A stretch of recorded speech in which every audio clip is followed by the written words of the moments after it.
Ho! Welcome to Armchair Analysts. I am your host, Johnny. With me is Ace, and we're getting down to business. We're getting right down to business.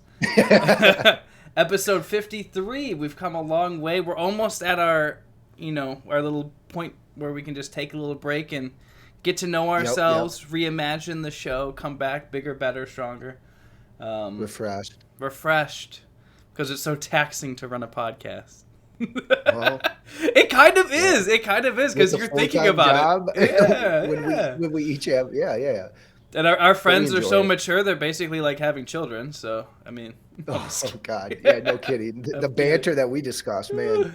Woo, laddie. All right, well, I'm not going to bore you with the details. You already know. If you want to find any of the action, find us on Twitter at AA Podcast. Our YouTube channel has also got some cool stuff, like Ace eating a flaming hot gummy bears for his last place fantasy punishment. But got some goodies there, and we got a lot more to come. So let's get into this week, which right now we're kind of keep it kind of light. We're going to talk about a few different things. We're going to just get balls deep, right? So we're going to start with the Random Rant. We're going to do a regional roundup per usual. Super Bowl preview. Ace has this brilliant tee-off topic, the QB Carousel. We got a lot of stuff moving, and we're going to wrap it with Ace's Quick Six. So, Random Rant, I don't know how invested, pun intended, you folks are in the stock market, or maybe you've seen some of these stories about Robinhood, GameStop, Nokia, AMC, the Reddit memes, all that kind of stuff. I don't know how... I feel like a lot of people are intimidated. Would you say overall most people are intimidated when it comes to the stock market investments? Because they don't have a clear advantage, or they know they're at a disadvantage against the hedge funds, against the larger conglomerates. So yeah. Yeah, I would say most people maybe not afraid, but just generally uninterested, or maybe just maybe it seems a little daunting, And you're like, I'll just keep it in a bank, or I'll just stick it here and it'll be fine. So personally, I lived paycheck to paycheck for a long, long time, right? Like I bartended, I paid my way through school. I chose to take, horrible unpaid internships for a little bit. That was rough. Like you go through this time of not having money for so long that when you actually get money, you're not really sure what to do with it. So I've been slowly going through this process. Or where to turn to. Well, that too. And honestly, now there's so many resources out there. But personally, I would say just get a hold of your credit score first, because it's hard to make good and large purchases when you're older in life if you have a poor credit score. But after that, I would say at absolute minimum, just see what your company has to offer, at least for an IRA or 401k. See what the company matches. Do that at minimum, whilst just stow away some nest eggs, stow away some cash for a rainy day. It wouldn't be horrible. As you get more comfortable, there's nice platforms out there. I used to use Robinhood, and with the last week's events, I switched over to Fidelity. They've been very, very helpful. There's tons of resources they have available, not to mention others online. Or honestly, you can talk to your HR department, because they will have a good idea about what their company can do for you and maybe guide you in a way that you're unfamiliar with. So it's kind of not even an angry rant. It's just from a personal experience, I know that a lot of people are kind of intimidated by it, but if you are at least somewhat tech savvy, I feel like you can make your own path and make a better future. So hey, nothing's wrong with having, a nice stockpile in savings, This it's is not almost terrible, like but you can do better. You can do better pretty easily. So one of my friends is becoming a financial planner. I should almost give a plug for him. Jamie Alpa. So personally, I plan on using one in the future, but right now, I made 2 big purchases this last year, a car and an engagement ring. This year I'm paying for a wedding, so there's not a lot of money to be saved. Because if it is, it needs to be liquid, because I'm going to need to use it for stuff. So I can't put down as much as I would like to, but it's just kind of, throwing 100 here, throwing a couple hundred here, just kind of getting it rolling, because it's all going to accrue over time. So if you haven't started, the best time to start for your retirement fund is today. Actually, yesterday. Well, let's not forget about small businesses too. They could easily look to a financial planner or an accountant if they have somebody that they're doing taxes with or through. Talk to them about opportunities. for Yeah. savings or There's reinvestment or hey, whatever the case. get your own segment, bro. I'm just kidding. I that was just something that I know people.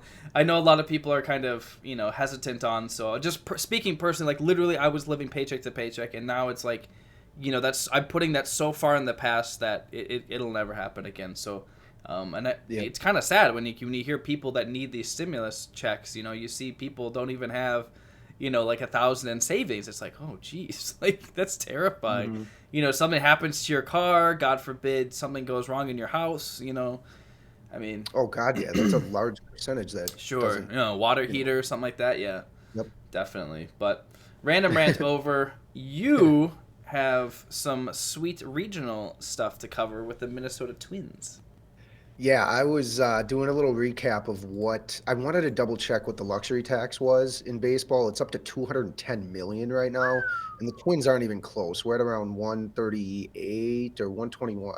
I think with Nelson Cruz signing a 1-year deal again, returning for 13 mil, I think it bumps it up to about 138 million our salary. So we're well below that luxury tax threshold. The point being, there are an abundance of free agent pitchers out there that the Twins can sign, and preferably starters. So I have at least 5 starters. One of them I think you're going to recognize of all the experience in baseball or all the knowledge. Check this guy out. This guy may be the number one guy I want them to target. Jeff Samardzija is available from San Francisco. Why would I know who that is?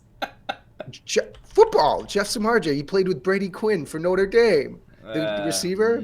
Sorry, bro. Damn it. Oh, I thought you No, I'm stupid. I'm dumb.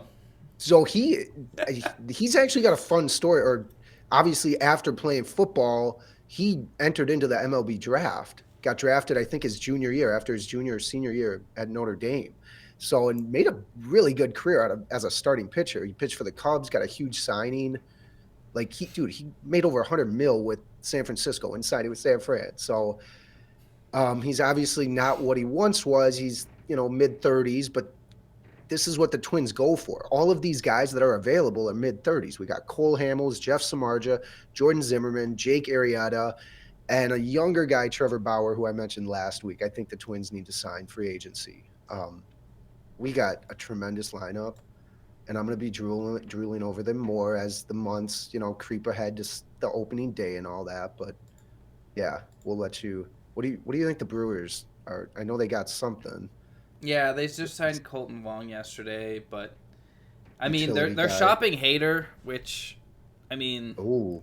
yeah, that's gonna be interesting. I'm not really sure how I feel about it, to be honest, because I know that if he's not gonna stay here, like this is going to be like his last year. I'm surprised that he actually renewed the 1-year deal, but. Yeah, exactly. Yeah, I'm not super sure. They're actively trying to shop him? Yeah, I think they started last week, I'm pretty sure, but yeah, they're actively looking to trade him. So I'm not sure what to expect. Like, 2 years ago, if you're shopping him, like you're looking at some great prospects, right?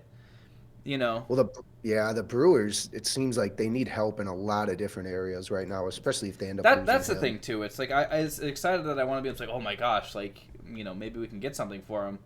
Yep. Where do you start? Where do you start? Like, they've had so many people leave in the last couple of seasons. I mean, I don't know. I mean, you could just go to, just throw it all down the toilet and just say, let's give me a bunch of prospects and we'll figure it out and let it play for half a season and hope that a couple of them pan out. But I have no idea.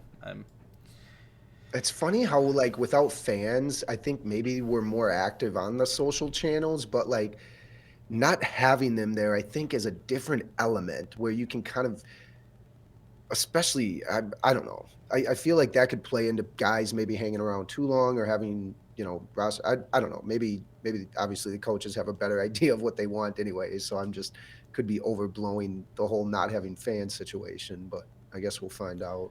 I mean, yeah, I hope you're used to it. It's been a few months. Yeah. Yeah, I know it's weird. Let's see here. I want to quickly mention the Wild here. We got a Rookie of the Year candidate, Kirill Kaprisov.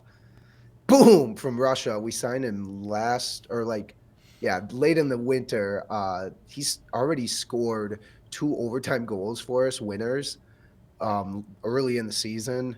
I actually watched the game yesterday with a couple friends, which frankly might be a one and done. That like not that I don't mind watching hockey, but that play is just odd right now to kind of follow along with. But Kaprisov, this dude is fast, like lightning quick. So yeah, the fact that he could win Rookie of the Year, it's kind of nice to have in the cities. Gives those fans something to talk about, I'd say. um, where else? Let's see. Do I need to talk Kirk Cousins now? Or should we just lead into Super Bowl and We could save that for the tee-off topic, I think. let's save that. Yeah, let's save that. Yeah. The only other thing I was going to say is that I'm still getting used to the college basketball schedule, and it was very weird watching, because I will watch the games as they come on TV, but I'm not looking ahead because this season I'm not really sure what the hell to expect. I'm still not totally confident they'll have March Madness this year, to be honest. Well, it's in Indianapolis. I think it's at one location. It is, but it's been a little quiet, and that leads me to believe either they're hiding stuff or someone's due. I don't know. I'm so pessimistic with this year. And did you see that the Chiefs barber tested positive for COVID, and he had like 20 players that he was going to cut their hair, like including Mahomes? This is why I'm pessimistic, Ace. It's not because I have no faith in humanity. It's because I have no faith in humanity. It's rough, dude. Like, you think that they got... Did you hear that? Did you hear it? You think they got their shit together, but they do not. So, I'm taking everything game by game because I don't know what the hell is going to happen. But watching the Badgers lose to Penn State by 10 points and then come back and spank them 72-56 just a couple nights later, it was very weird. It was very weird because they were so defeated in that game over the weekend on Saturday, and it looked like two totally different teams. That, and you got a rookie coming off the bench playing absolutely crazy, out of his mind, which definitely was needed. But I mean, yeah, Jonathan Davis. I'm pretty excited, but the problem is this team that there's so many playmakers, they just don't know how to put them together. I've already said this before. We're rehashing things. Yeah. There's talent on the page, but they have trouble putting it together, and especially when they need to put it together at crunch time. So yeah, that's all I got for the Badgers basketball. But all right, let's talk SB preview. So we've already anointed Brady as GOAT years before. He's brought another team to the Super Bowl. It's absolutely crazy that this team with Jameis Winston, this is another point too. Going from Jameis Winston having like 36 turnovers last year to Tom Brady, like that has to be the greatest flux in quarterback play in NFL history, right? I honestly couldn't think of anything. You go from a guy who you don't know what the hell is going to happen when he lets that ball go from his hands to one of the most acclaimed passers in NFL history.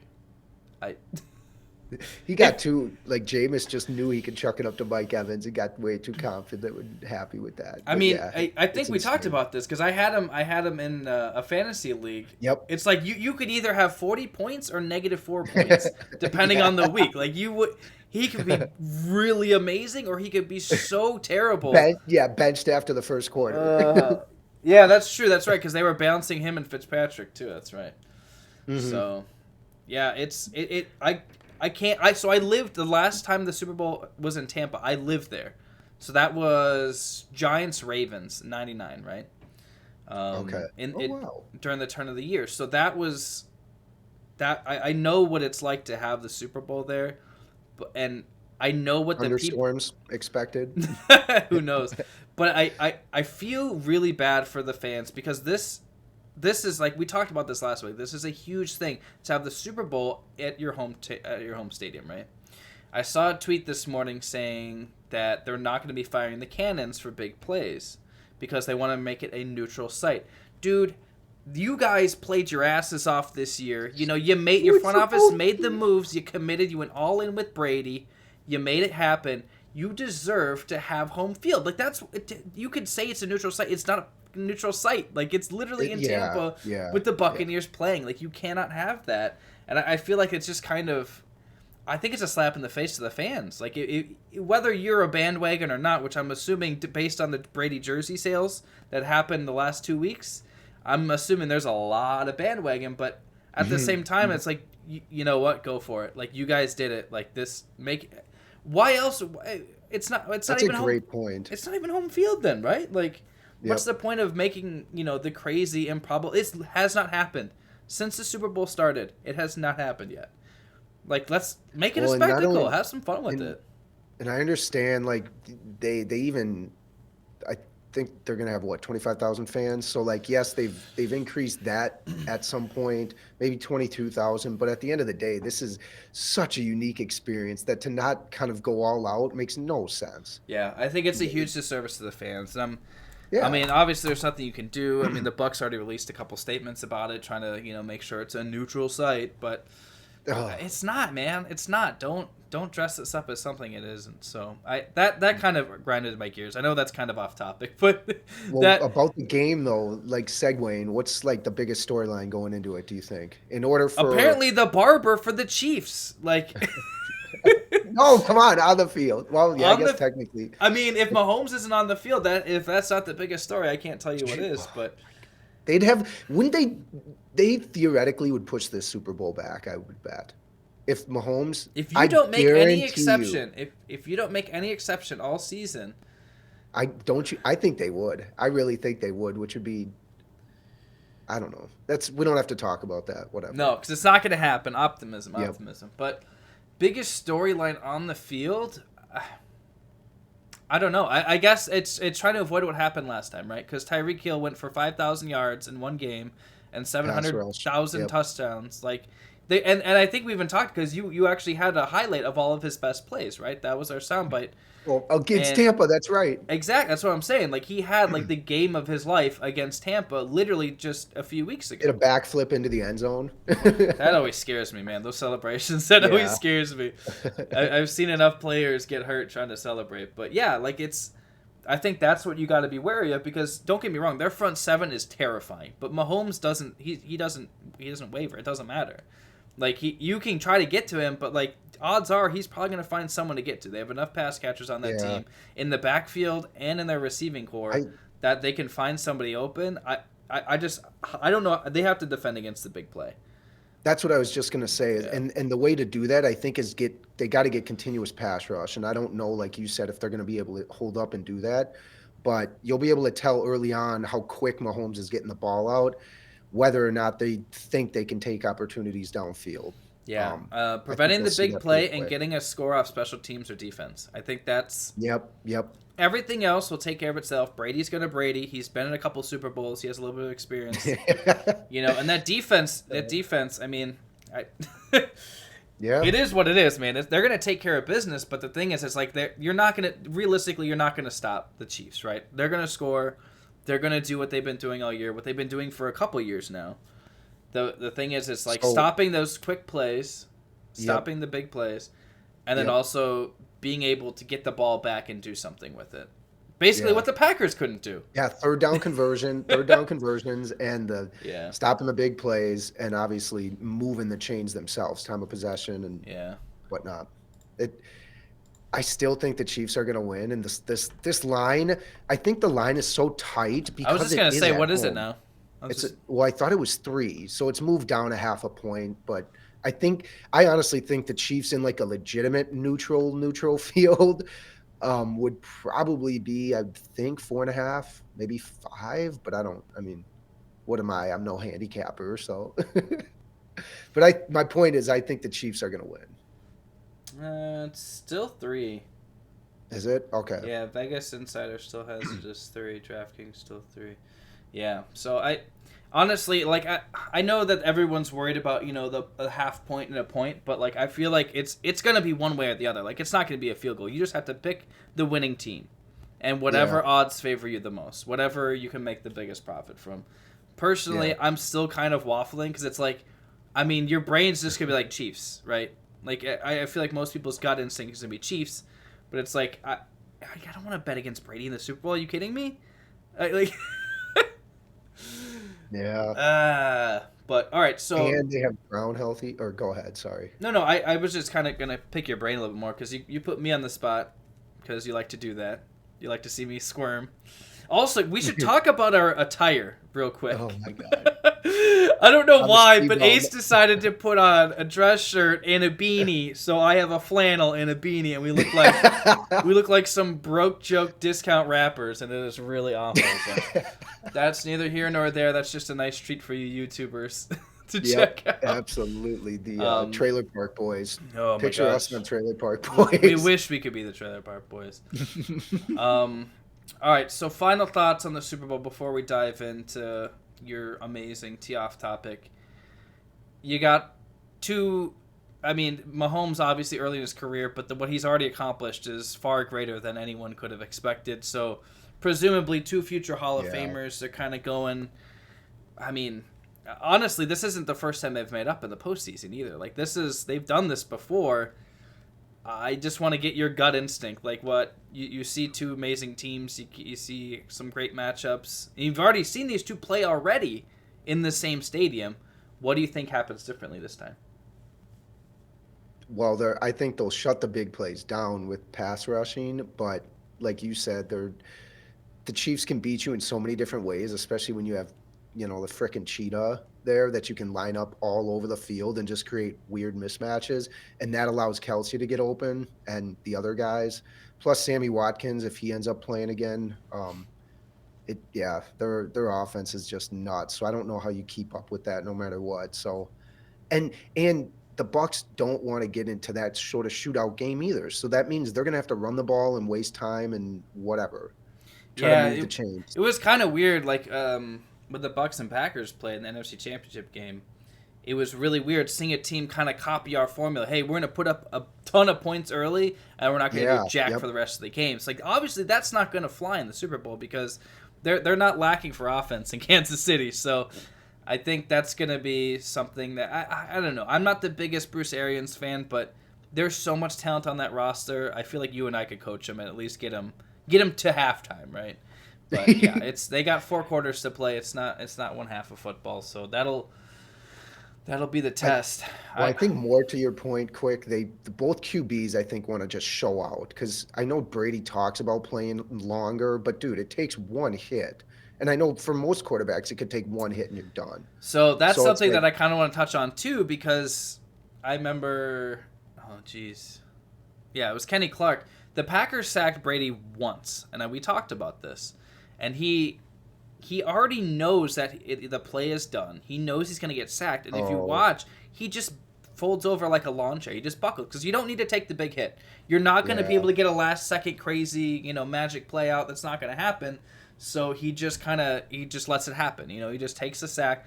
That he's already so into preserving his body for years that honestly, when he says he's going to play past 45, who am I to doubt him at this point, right? Like, there's no realistic expectation that he has to stop because he looks healthier than he did 10 years ago. And he already knows in advance. It's like,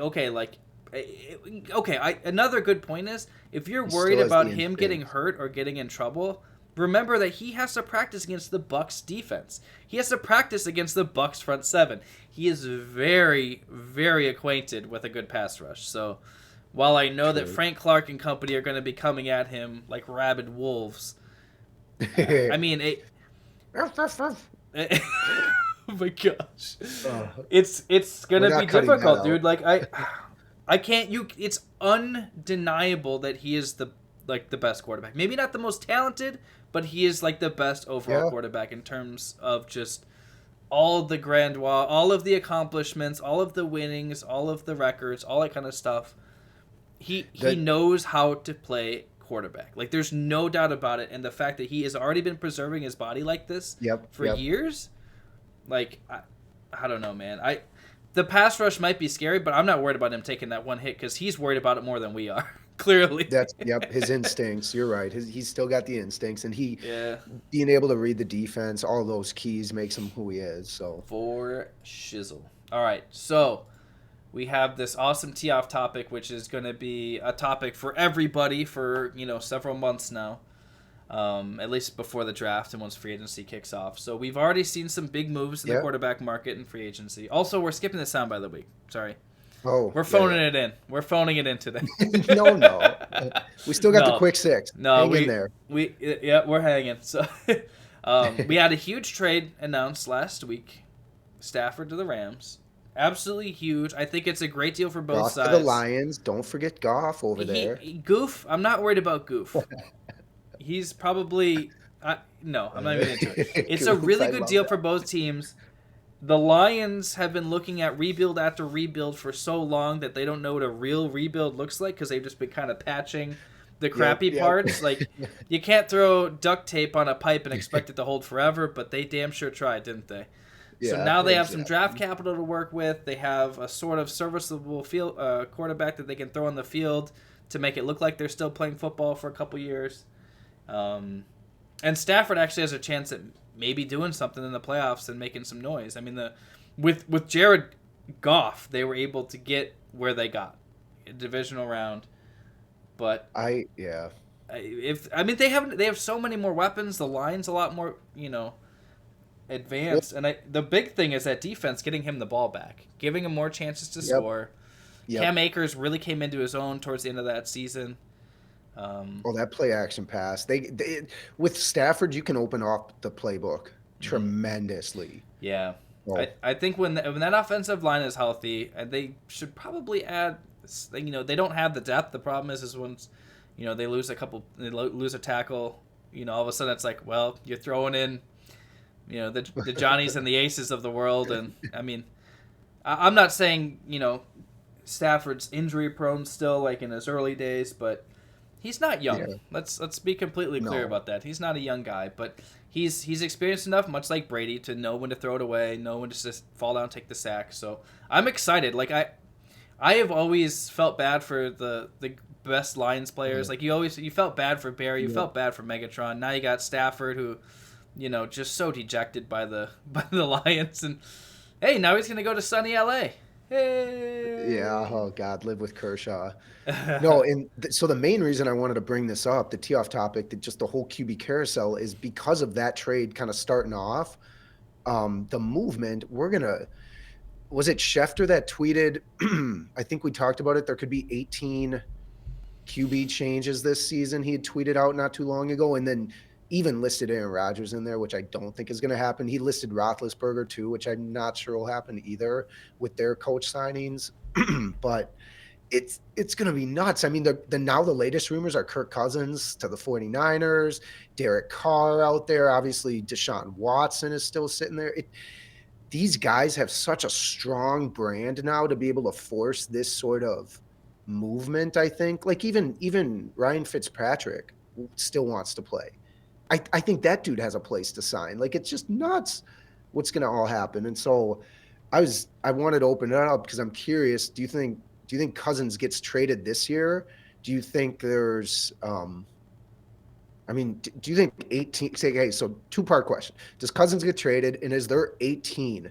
And we can check this afterwards, but is there really 18 QBs starting on a different team next year?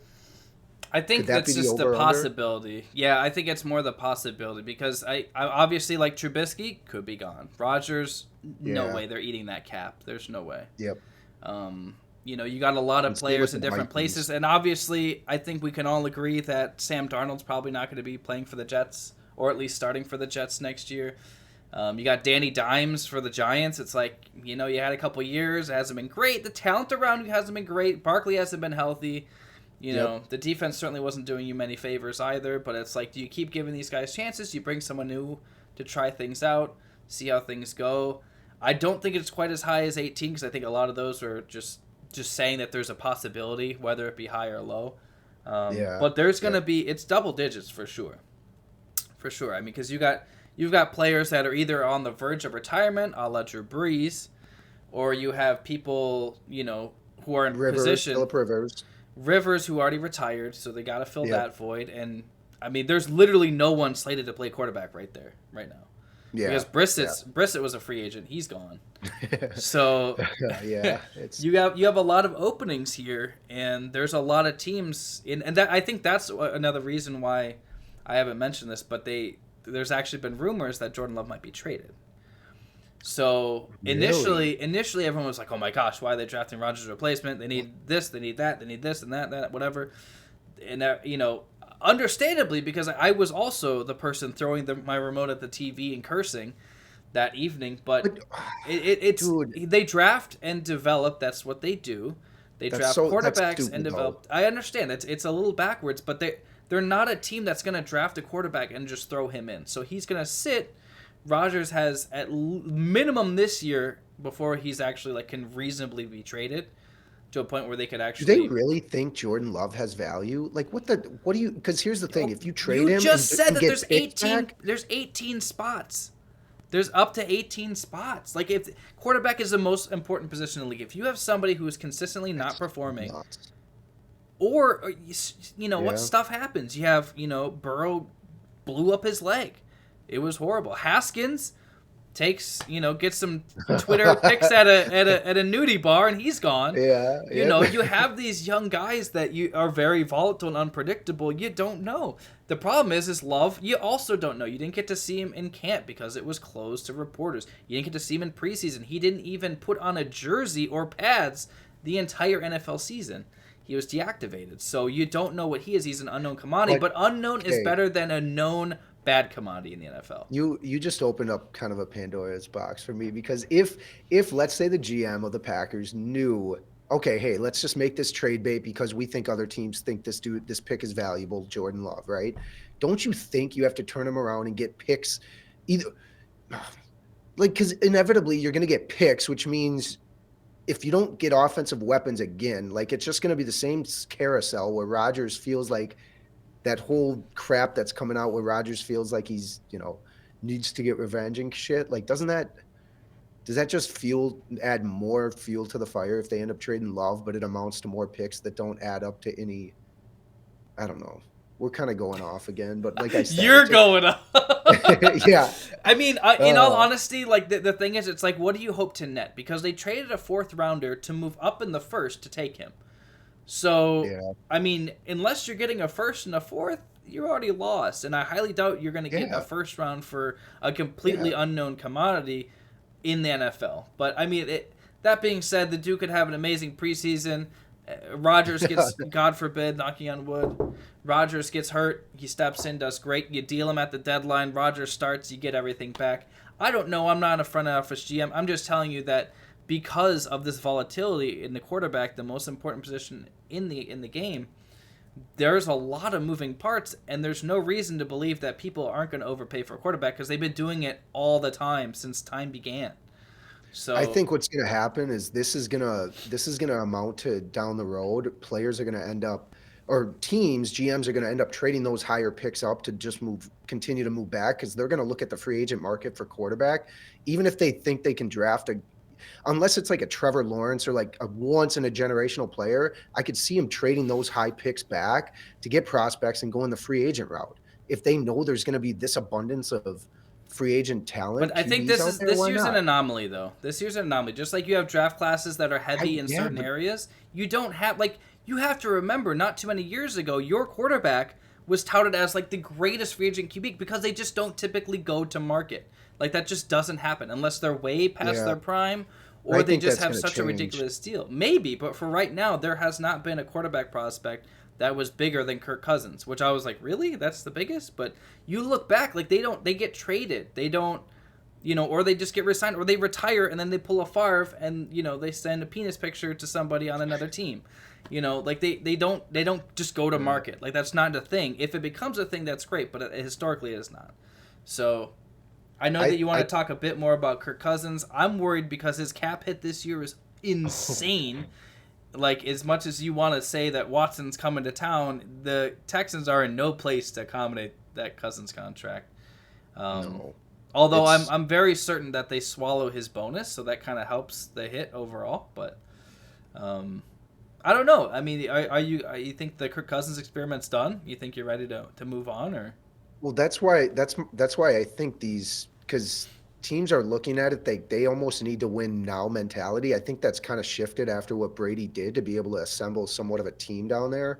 So that's why I think this whole free agency model might end up working out, where if you can make it work where somebody can offload parts of Kirk Cousins' contract, like let's say I don't want to think that we would end up getting Jimmy Garoppolo, but like the 49ers being the team, maybe we get another QB on their roster. I don't know. The point is, if we get rid of Cousins, nobody's going to take that unless we consume most or all of that contract. Or so that's a big reason why the Lions got 2 first, right?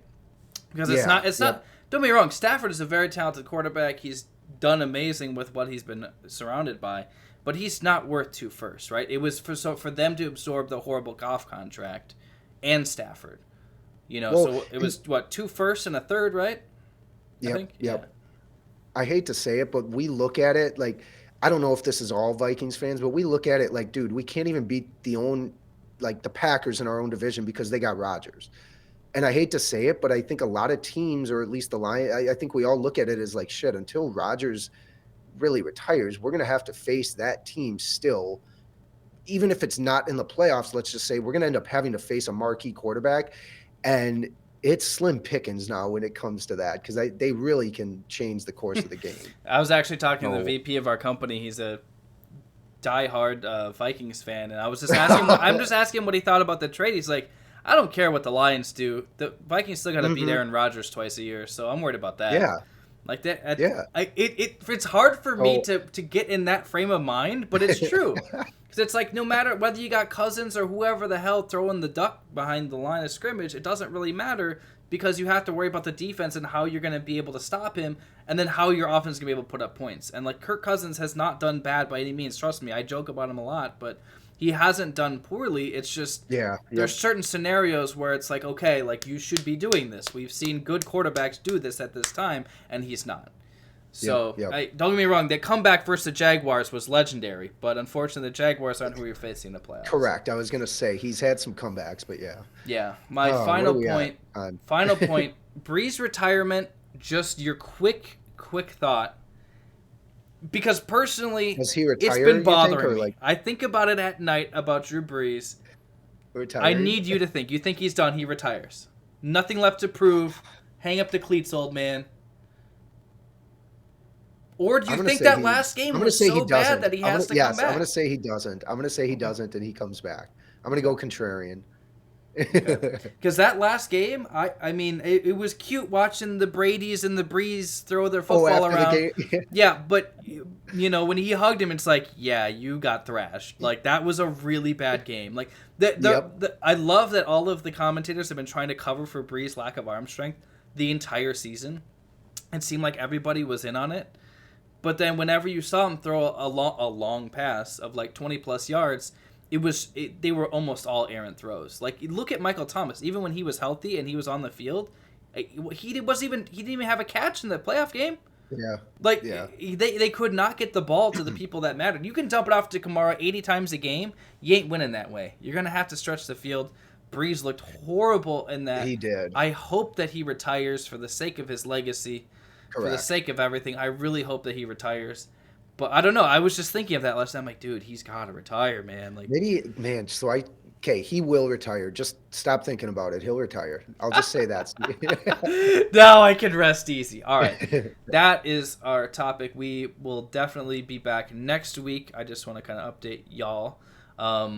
So we will do a Super Bowl kind of wrap-up episode before we take our little hiatus, our mini sabbatical, so that we will be recording on the 10th, publishing the episode on the 12th, and then you will not hear from us until the first week in March.